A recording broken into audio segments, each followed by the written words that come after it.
নমস্কার, এরুচর্চা থেকে আমি শিবশঙ্কর দাস বলছি। এই মুহূর্তে পার্শ্ব শিক্ষক বা এসএস কেমএসকে শিক্ষকদের মনে একটাই চিন্তা রয়েছে, বিশেষ করে পার্শ্ব শিক্ষকদের মনে, যে বাজেটে ৫,০০০ টাকা বেতন বৃদ্ধির ঘোষণা হয়েছে, তা সত্ত্বেও এখনো পর্যন্ত জিও বেরোচ্ছে না।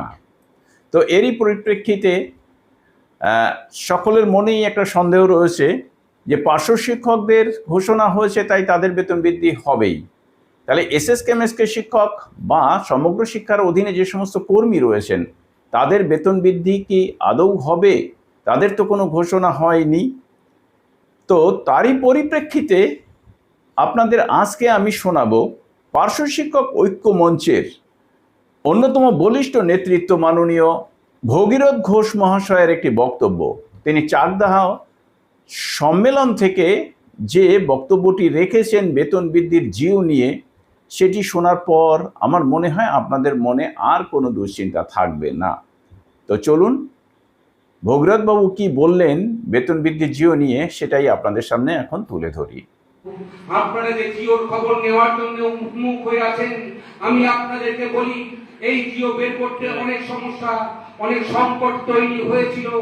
যে জিওটার সংকটের মূল কারণ হচ্ছে যে জিওটা বেরোবে শুধুমাত্র প্যারা টিচারদের জন্য নয়, সমগ্র শিক্ষার যে 12টা আইটেমের কর্মচারী রয়েছে সেই 12টা আইটেমের জন্য একটাই জিও তৈরি হচ্ছে।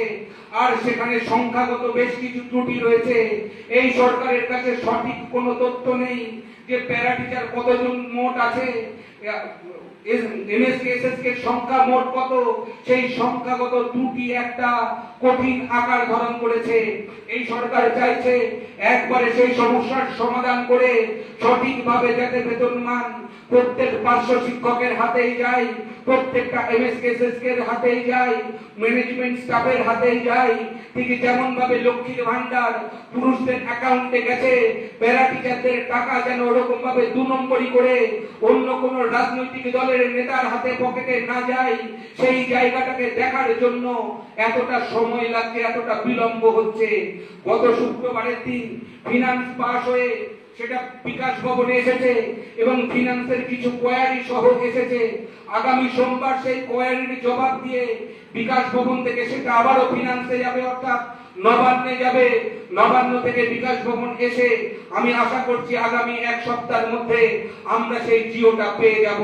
হয়তো এই মাসের মাইনার সঙ্গে সমস্ত জেলায় ক্রেডিট নাও হতে পারে, কিন্তু এই মাস থেকেই আমাদের মাইনাটা চালু হয়ে যাবে এবং নেক্সট মান্থে গিয়ে এরিয়ার হিসাবে আমরা প্রত্যেকে এই 5,000 টাকার সুবিধা পাবো।